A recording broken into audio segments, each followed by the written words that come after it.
Do you feel like every time you make a payment to your health or life insurance policy, you're making a payment to the multi-billion-dollar industry and feeling like you've been totally smacked down?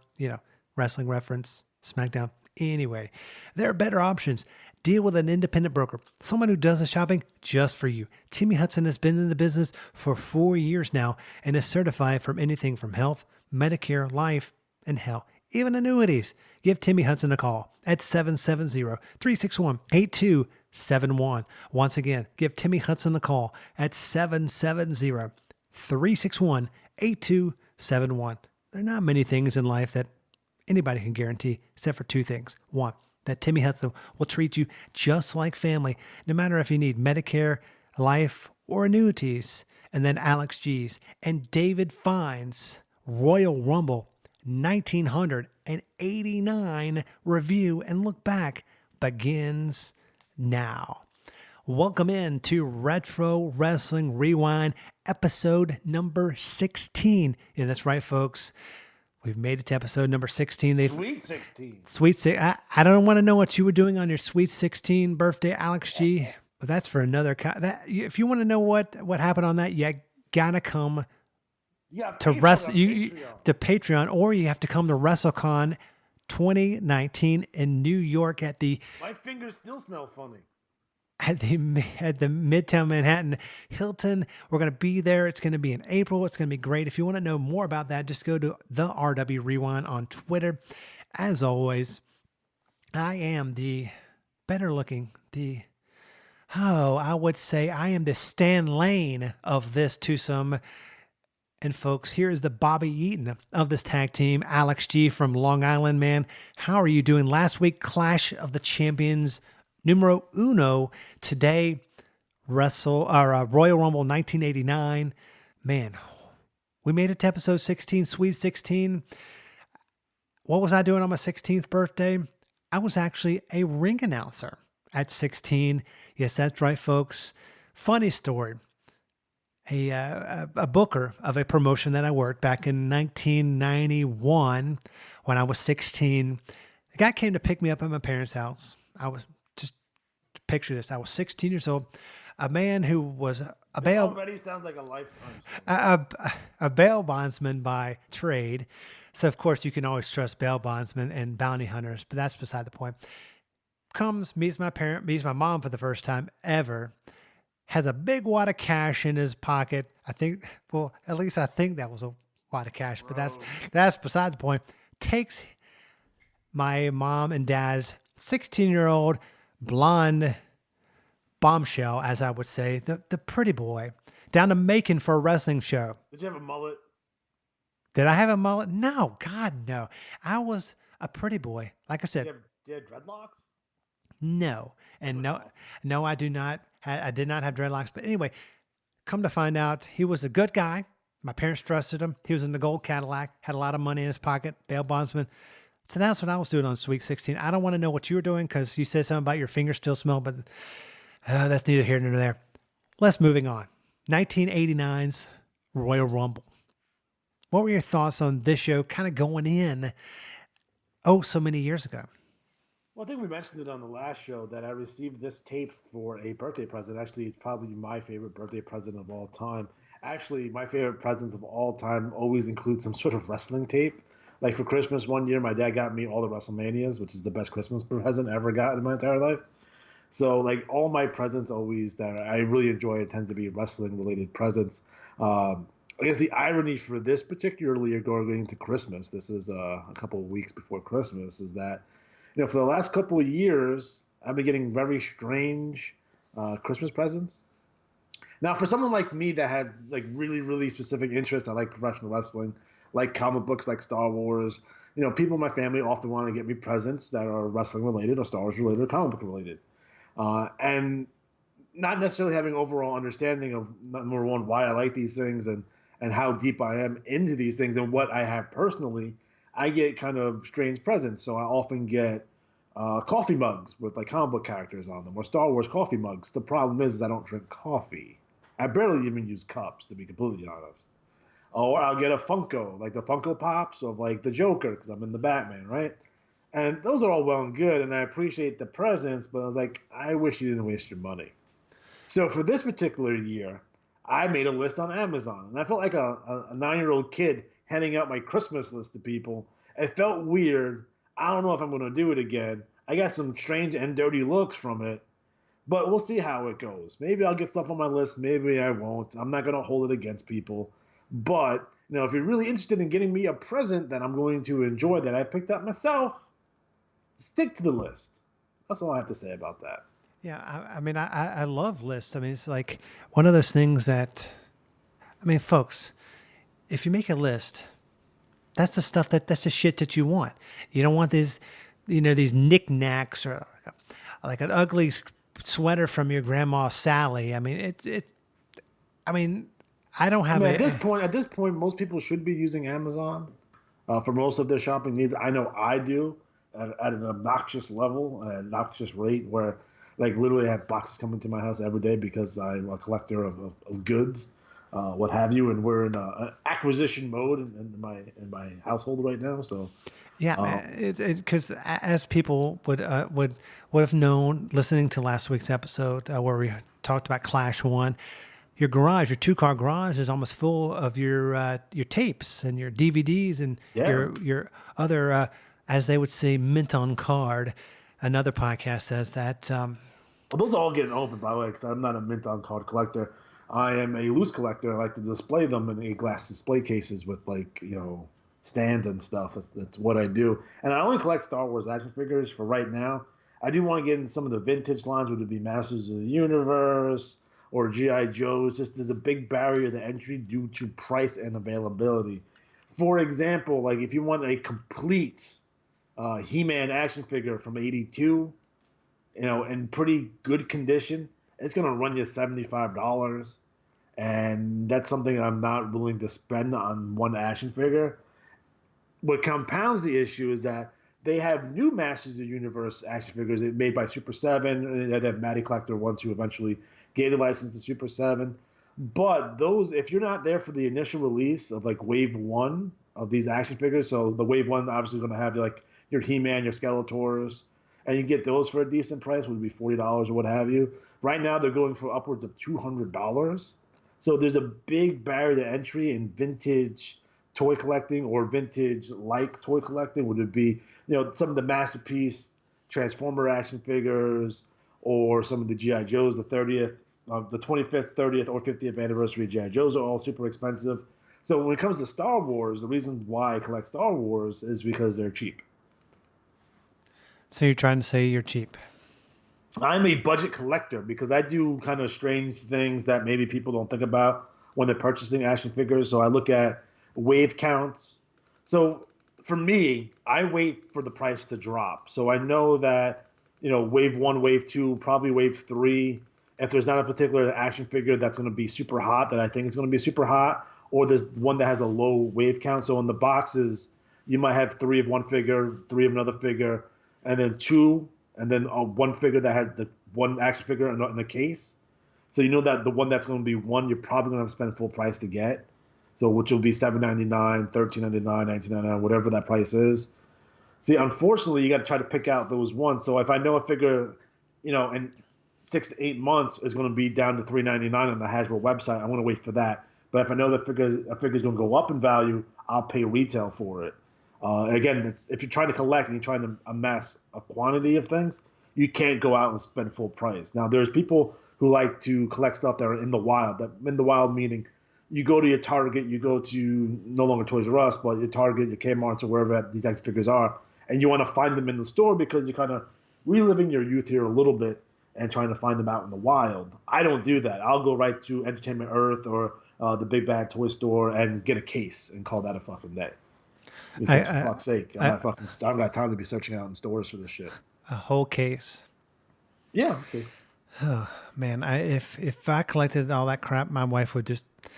Well, she wouldn't be my wife anymore. She'd be like, nope. I don't get encouraged. I have to hide things in my garage every once in a while, and I have quite a bit at this point, so I can sneak a figure here or there, and they're not necessarily all that expensive. I can find figures for $2 or $3. If I want to get some stormtroopers, I get 10 of them for $20.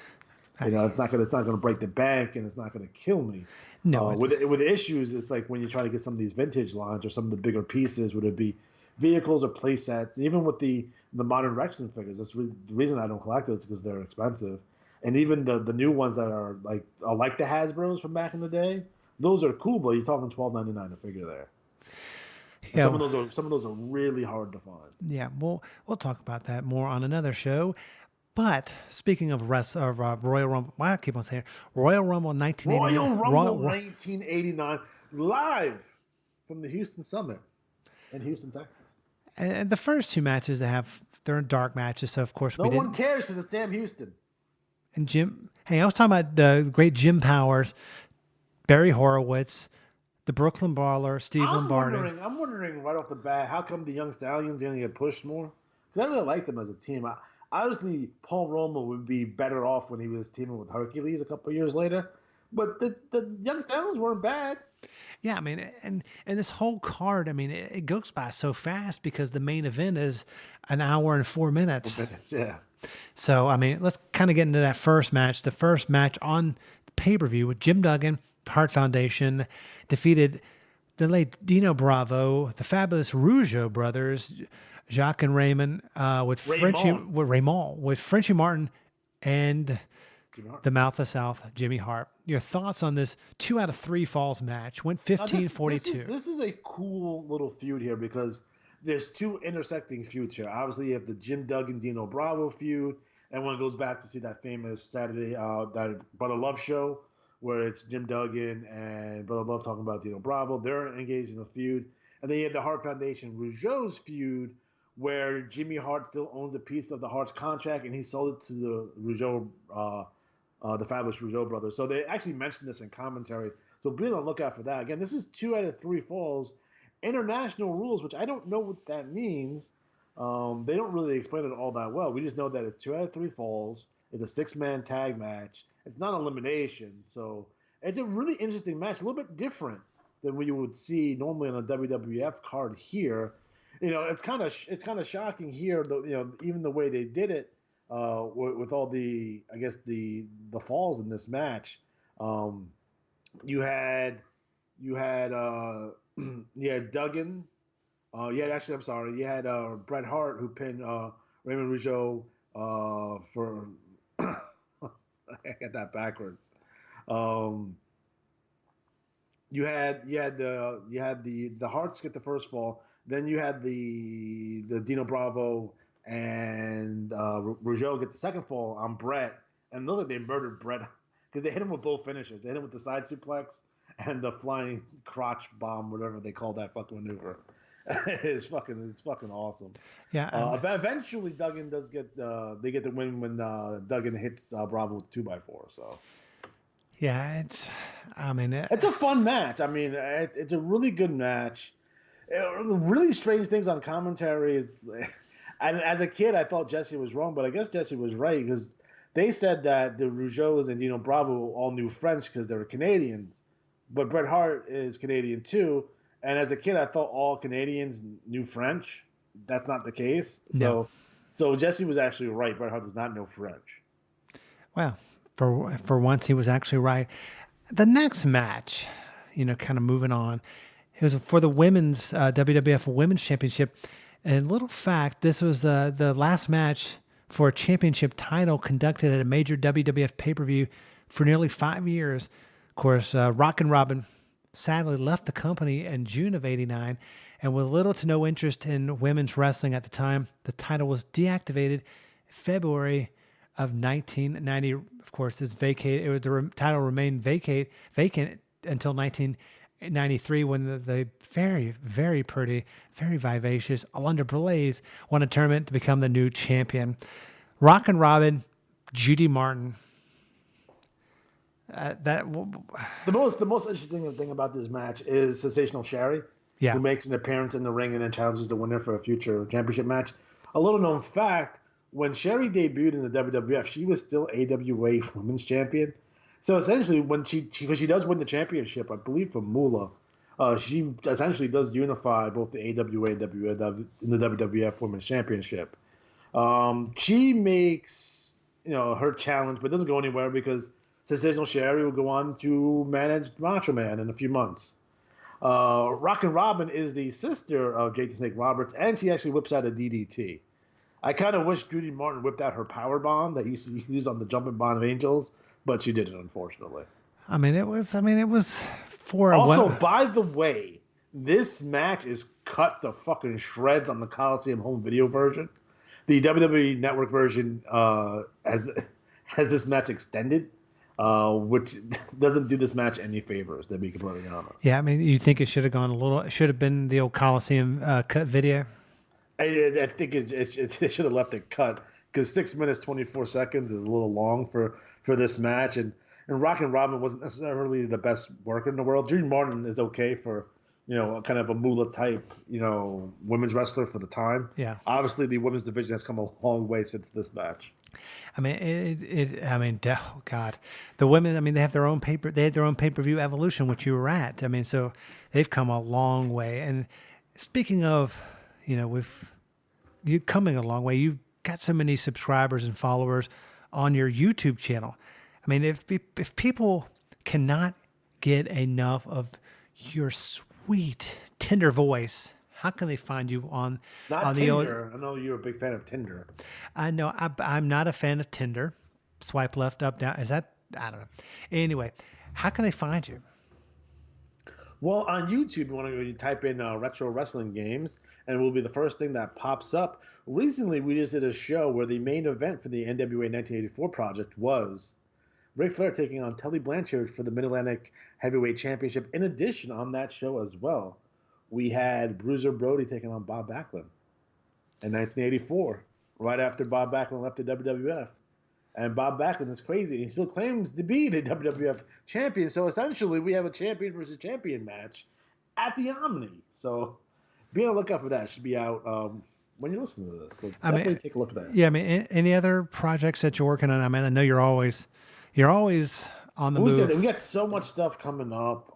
Again, it's just a matter of just getting everything uploaded. We're looking at Natsumi Championship Wrestling for the Super Nintendo. That video should be out shortly. We have Crime Fighters, which is an arcade game from the 80s that everyone should be taking a look at.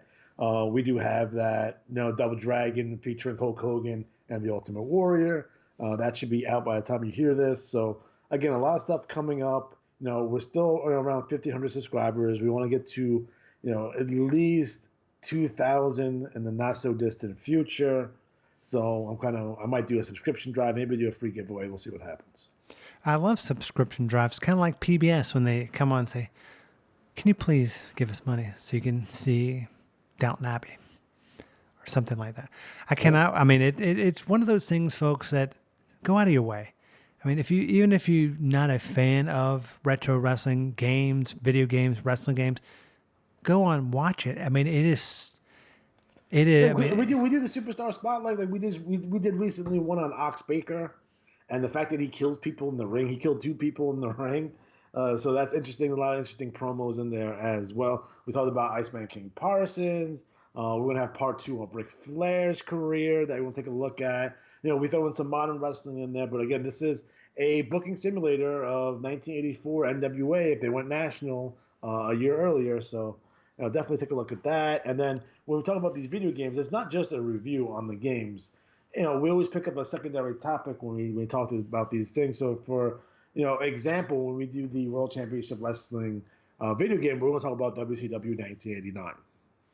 I mean, it's folks. If that's not a teaser, I don't know what is. Next match, 5th match on the card, King Haku with the late, but God, the very great Bobby the Brain Heenan. Kind of, if he had had a podcast, it'd probably be the number 1 podcast in the history of podcasts.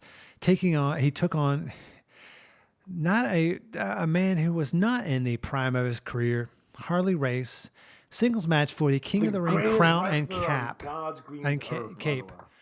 I mean, it was the Royal Rumble. And it was for the King of the Ring crown and cape. Well, a couple of things here. The King of the Ring had become a unofficial championship at this time. Okay. We'll see that going forward more in 1989. But let's also talk about the Coliseum home video release. This match was cut. It wasn't on it. Actually, there's no mention of this match on that video whatsoever. Again, when we talk about Harley Race, he was the king of wrestling. He actually did win a King of the Ring tournament. That was basically unaired on a house show. So he was legitimately the King of the Ring champion. And he had to advocate his throne through the injury because Hulk Hogan tried to murder him. Harley Race did a table spot where he tries to headbutt Hulk Hogan, and from what I understand, the table broke up instead of down. Oof. And like really, really fucked him up bad. So he was out with an injury for quite a while. So Bobby the Brain Heenan, established a new king, which was King Haku. And this kind of cements King Haku as the new king because he defeated Harley Race. Now, King Haku would go on to lose the King of the Ring to Jim Duggan, who eventually lost it to Randy Savage. And that's how you get the Macho King thing going on. But that championship was essentially retired when Savage retired in '91. Yeah, I mean this whole card didn't go very long because the main event it was a Royal Rumble. Can I go down the entrance? Wait, because we have the Super Pose down, which is very important. Okay. I believe the Super Pose down went between the women's championship match and maybe the King Haku Harley Race match. I know this is very important because it sets up the feud for Warrior and Roode at WrestleMania 5. So that's super important. They were doing this thing on TV where, who has the best body, Ravishing Rick Rude or the Ultimate Warrior? And it seems kind of strange, at least on paper, having the Ultimate Warrior involved in a Super Pose down. But it's something they did on this Royal Rumble and the one prior. The year prior, they had a bench press contest sort of thing where Dino Bravo was trying to beat the world record, which he kind of did, but it was Jesse kind of helping him too. But this year they had a Super Pose down. So they did all their poses. And, I think everyone kind of knew, much like a wrestling wedding, that something was going to happen. And obviously Warrior's getting the crowd reaction, and he was going to win the Super Pose down. And Bobby the Brain Heenan squirts baby oil in the Warrior's face, which he just no-sells, by the way. And then Rude attacks him with his workout bar. And he literally beats the shit out of Warrior pretty good. And then he basically just powders out of the ring. And then all the officials come down to check up on the Warrior, and Warrior destroys all the officials, including a rare appearance by Nick Bockwinkel on WWF TV on their show. Rick Rude kind of runs out of the building, and Warrior runs after him. This sets up WrestleMania 5. I know that was your favorite part of the entire festivities, wasn't it? Yeah, because you had Oakland out there. He was like the moderator or host of the Super Pose Down. And he was saying funny shit. Like, it was hilarious if you watch it back. He was a great ring announcer. I mean, he was probably great. the best backstage interviewer of all time. I think hands down. I think everyone would say that. His commentary is kind of weak from time to time. Although his early stuff with McMahon, like at Wrestling with the Chase, like in '84, was pretty good. But having him doing play-by-play is kind of rough to watch every once in a while. But as a backstage interviewer, he is perfect, flawless. Yeah, I mean, he's great. But speaking of a great match, put that cigarette out. We're going to talk about a great match. I'm going to kind of go down the entrance in the 1989 30-man over-the-top Royal Rumble. This is like a time capsule, folks, it's like Axe, Smash. 1989 of WWF. So Andre the Giant, Mr. Perfect, Ron Garvin, Greg Valentine, Jake Roberts, Ron Bash, Shawn Michaels, Bushwhacker, Luke, the world's greatest Intercontinental Champion, the Honky Tonk Man, Tito Santana, Bad News Brown, Marty Jannetty, Randy Savage, Arn Anderson, Tully Blanchard, Hulk Hogan, of course, Bushwhacker, Luke, Koko Beware, the Warlord, Big Boss Man, Akeem, the African Dream, Brutus, the fucking Barber Beefcake, the Red Rooster, my favorite wrestler, the Barbarian, Big John Studd, Hercules, Rick Martel, and $1 Million Man, Ted DiBiase. Kind of go, down the card. I mean, what are your thoughts on this? I mean, I know that this match set up the split between Randy Savage and Hulk Hogan. Right. It's one of the many pieces of the Mega puzzle. Powers explode. It's just one of the pieces because there's a lot. This is Hulk Hogan Randy Savage is the greatest feud in the history of professional wrestling, hands down, by far. I mean, by a little bit. Like a lot of people say Austin McMahon, but no, Hogan and Savage was better. I mean, kind of talk about some of these these, I mean, I think right off the bat, the first thing you have to say is like, oh, it's cool they had Axe and Smash fight each other. So as the first time partners kind of went at it like that, and that was cool to see. And then see Andre coming in as number 3, and then you have Demolition versus Andre. Your WWF Tag Team Champions taking on Andre the Giant was really cool to see. yeah, I mean, of course we had. Then you have Mr. Perfect, who came in his non-Mr. Perfect gear. He's still in his AWA gear, which is interesting to see. He is bumping all over the fucking place too. Yeah, I mean, he was a great worker. I mean, we had Jake Roberts. I mean, Cowboy Ron, or I don't know if he was a cowboy, but Ron Bass. I mean, Ron Bass was still the cowboy. Recently got his head shaved by Brutus the Barber Beefcake. what were your thoughts on Bad News Brown? I love Bad News Brown. He was incredible, and I'm kind of upset that the Bad News Randy Savage feud never went anywhere. So Bad News Brown went on the Brother Love show and accused Jack Tunney of getting sexual favors from Miss Elizabeth to protect Randy Savage from him, which is insane. I love that angle, and the fact that when Savage turned heel, because they're in the middle of the Bad News Brown feud, and then basically what happened was Hogan substituted for Savage in that feud to defend the honor of Miss Elizabeth. But Bad News Allen, Bad News Brown is awesome. If you guys only seen him in WWF, check him out in Stampede. He's fucking incredible. He's in like the early ladder matches with Bret Hart in Stampede. So, legit fucking badass, fucking judo fucking player. Like I really like. Realistically, he probably could have won the WWF Championship around this time, and no one would have fucking blinked an eye. Like top heel. I mean, he was definitely, menacing. And speaking of two guys that were better in the NWA and better in previous incarnations. And you were talking about the Brainbusters. The Brainbusters had a good run in WWF. No, I was not talking about them. I'm talking about Luke and Butch, the Bushwhackers. The former sheep herders. I mean, didn't you like them better as the sheep herders? I mean, they freaking. I did, but they probably made more money as the Bushwhackers. I mean, of course they're gonna make more money. Like they're 1,000 years old here. Eventually, like, we're just gonna do this comedy shit and lick kids, which I always thought was off-putting. Even as a kid myself, around this time, I don't want the fucking Bushwhackers to fucking lick me. They're weird looking. That seems like it. Probably would not go over well now. No, it didn't go over well back then either. Because I thought that shit was gross. But you know what went over well? Honky Tonk Man, the greatest. I mean, I will fight you to it to death. The greatest Intercontinental Champion of all time. Thoughts? I love Honky. Honky's fucking incredible. Bigger than you think he is, by the way. Again, a lot of people give him shit. But he's actually a really good worker. If you see some of the stuff over in Stampede, you've seen some of the stuff he did over in Memphis. Like, he was doing really good work and legitimate top guy because, he's having all those main events for the IC belt with Savage, outdrawing Hogan and whatever the fuck he was doing. Like, Honky Tonk Man and Savage main evented the Garden with no Hogan on the show. Yeah, I mean, like that was the big feud of the year before. Like, right before Savage won the belt. It was him and Honky, like, all over the fucking place. And they were having really good matches. Yeah. And, I mean, and the guy that... Honky was such a heel, he turned Randy Savage babyface.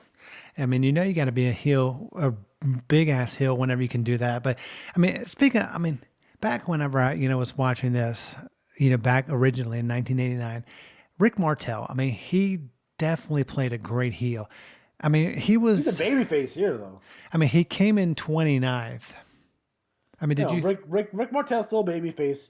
He just came back from his injury, so this is like his first pay-per-view back from his injury, which had him out like fucking 8 months. Like, he's been out for a long time. Again, he's still clearly in his Strikeforce gear. You know what I mean? So he would turn at WrestleMania 5 and eventually become the Model, which was actually a really good gimmick for him. I know a lot of people like, I miss my AWA World Champion Rick Martel. I really did like the Model. I thought he did really good. Championships were weird back then. But if it was today, he probably would have had 2 or 3 fucking IC title runs in him. Yeah. Definitely. Definitely, like, here's the thing about, like, this era WWF. Yes, there's guys of various degrees of skill, right? Some of the gimmicks are campy and corny, but for God's sakes, everyone, we look down this list right here, everyone is memorable as fuck. Yeah, and I know that you were a fan of Big John Studd and him winning the Rumble. Thoughts No, on it that? made no fucking sense. Why did Like it? Why did it not make sense? realistically, it probably should have been Hogan or Savage at the end, where like, oh, Savage eliminates Hogan by doing some nefarious thing, and having Savage win it. Like Stud is back, right? So Stud's been gone for I don't know since like 1985, and this is his big return. But he's not in the shape he was.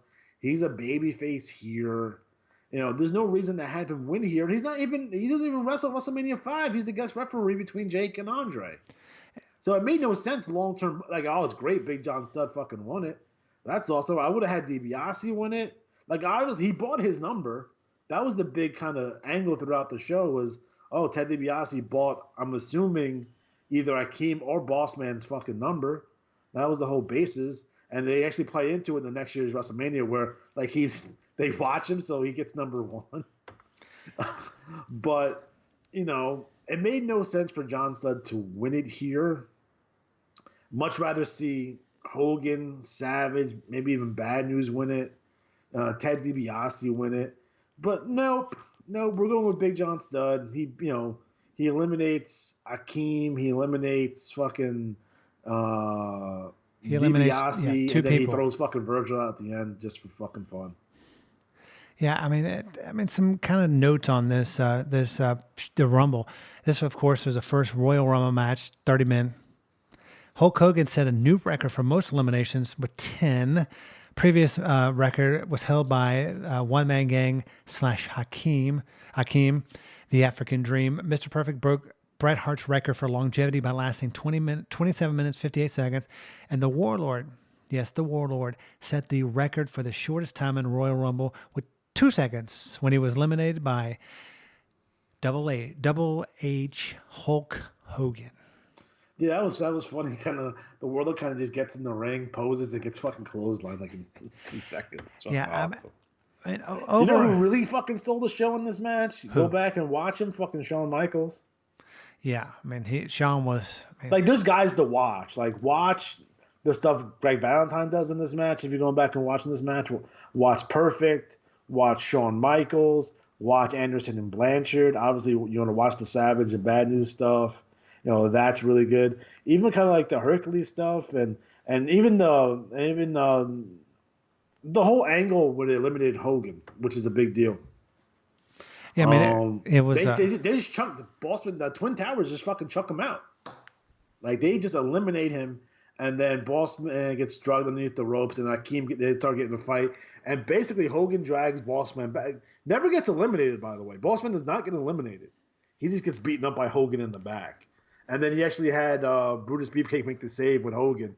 So you kind of see like, oh, Brutus, they're putting Brutus with Hogan again. So that seemed kind of interesting. Yeah. But like Hogan hits fucking Bossman with like a fucking briefcase in the head and shit. Like that's like those are like Hogan had really great matches with Bossman. So yeah, I mean it was. I mean they drew big fucking money. Yeah, I mean overall, I mean what was your grade like we do every week? Your grade 1 to 10 on Royal Rumble 1989. Objectively speaking, it's probably a 5 out of 10, but in terms of nostalgia, it's a 9 out of 10. Yeah, I mean it's. I think it's a lot better. It's a setup show. It's a setup show for WrestleMania 5. Unfortunately, they don't do a good job of setting it up. No, because you don't have like, it's not the Hart Foundation taking on the Rougeaus at Mania because the Rougeaus take on the Bushwhackers. You do eventually get that Ted DiBiase Hercules match at WrestleMania 5. You get the Red Rooster Bobby Heenan, but they don't do anything there. The only thing that they're really setting up is the Mega Powers exploding. Yeah, yeah. Which I mean, that was a freaking great feud. But I mean, well, they do the Andre. Well, you got to talk about the spot with Jake, where Andre eliminates himself because Jake throws the fucking snake in the ring, which is awesome. Yeah, like Andre fucking murders Jake, like beats the shit out of him, eliminates him, and then Jake comes back with the snake, and then Andre throws himself out. I mean, classic Andre. I mean, eliminates himself. I mean, what can you say? How else would you eliminate him unless you have Hogan do it? Yeah, I mean, it was, It is. I mean, it was a great show. I mean, it was no Clash one, which of course we covered last week. And speaking of next week, we're covering Clash of the Champions 11, the Great Coastal Crush.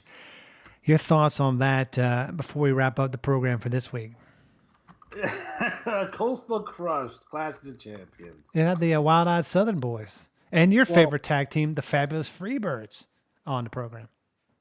I hate this version of the Freebirds so much. Yeah, I mean, your thoughts on this? I mean, on this Well, show? the show is fine. I mean, you end up having that Junkyard Dog versus Ric Flair match, which Ric Flair hates anything to do with Junkyard Dog. But you do get a Paul Orndorff versus Arn Anderson match, which is pretty good. And then you have the Doom taking on the Steiners, which is really, really interesting. You also have the Luger, Sid Vicious.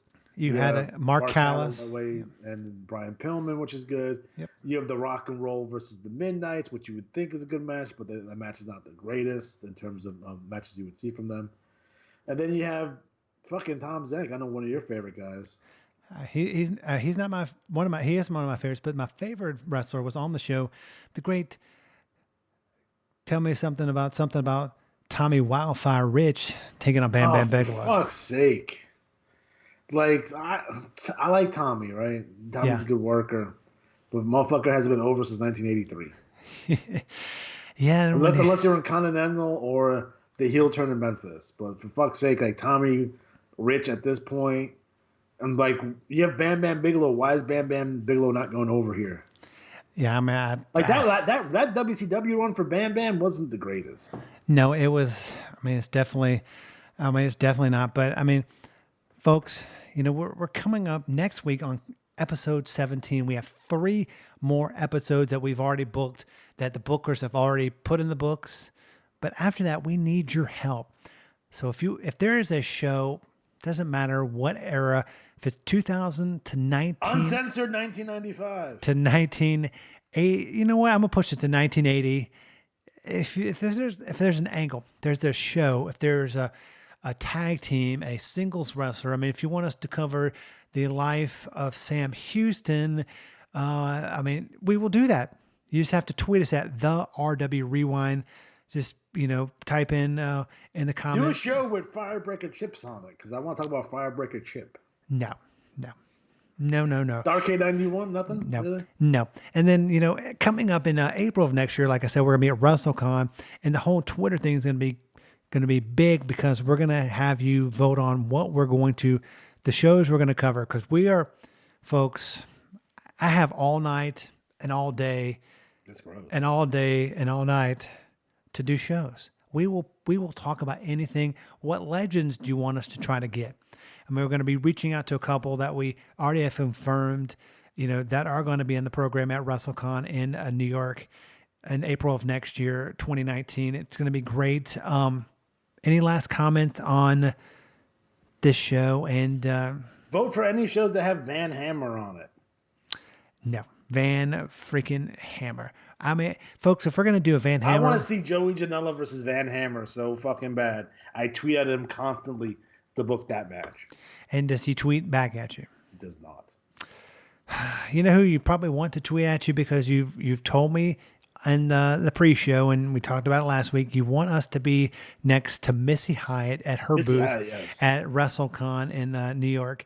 It's April 5th and 6th is going to be WrestleCon. Yeah, that Friday and Saturday of WrestleMania weekend. I mean, what shows are you officially attending at WrestleMania weekend?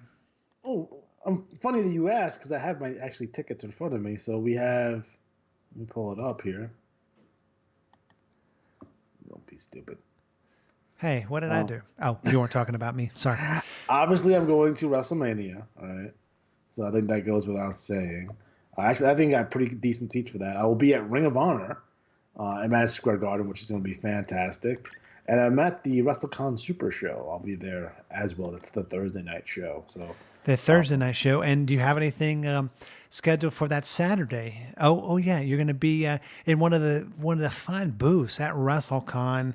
I mean, it's going to be epic. I mean, I know we say this a lot, but it's all about the fans.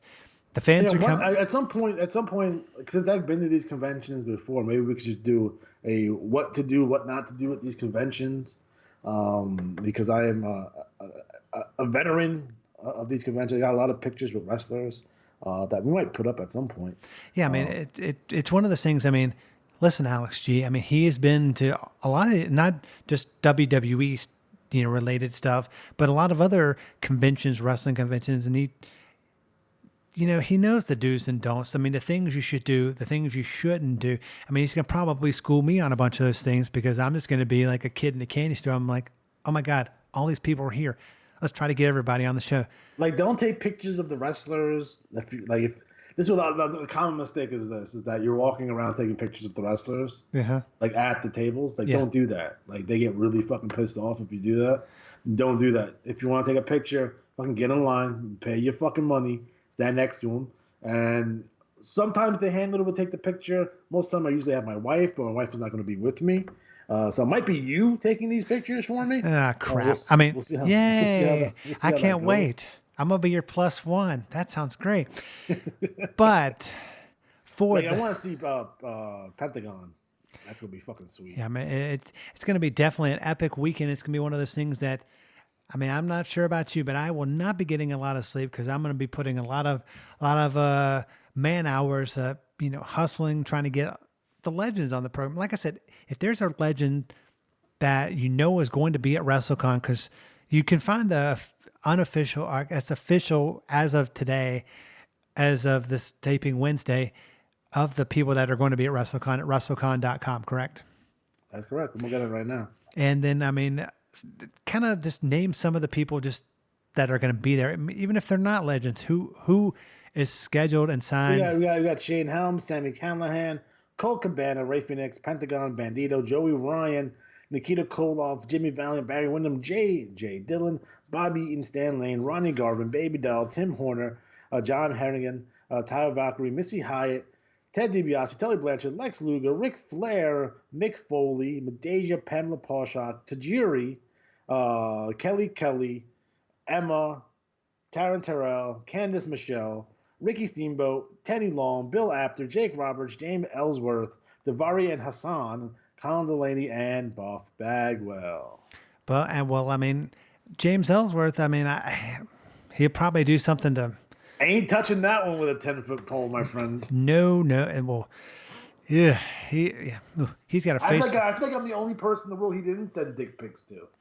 Yeah, I'm disappointed. It was weird. I got an email that said, hey, you want to see a picture? And it came from James Ellsworth. It was weird, but, I don't know.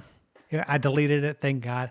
Yeah, but you get embarrassed that way. But you can get a lot of other things from James Ellsworth. But anyway, on that note, for the great Alex G, as always, I am David Fine. Next week, we cover Clash of the Champions 11. It's going to be a great show. We'll see you back here next week.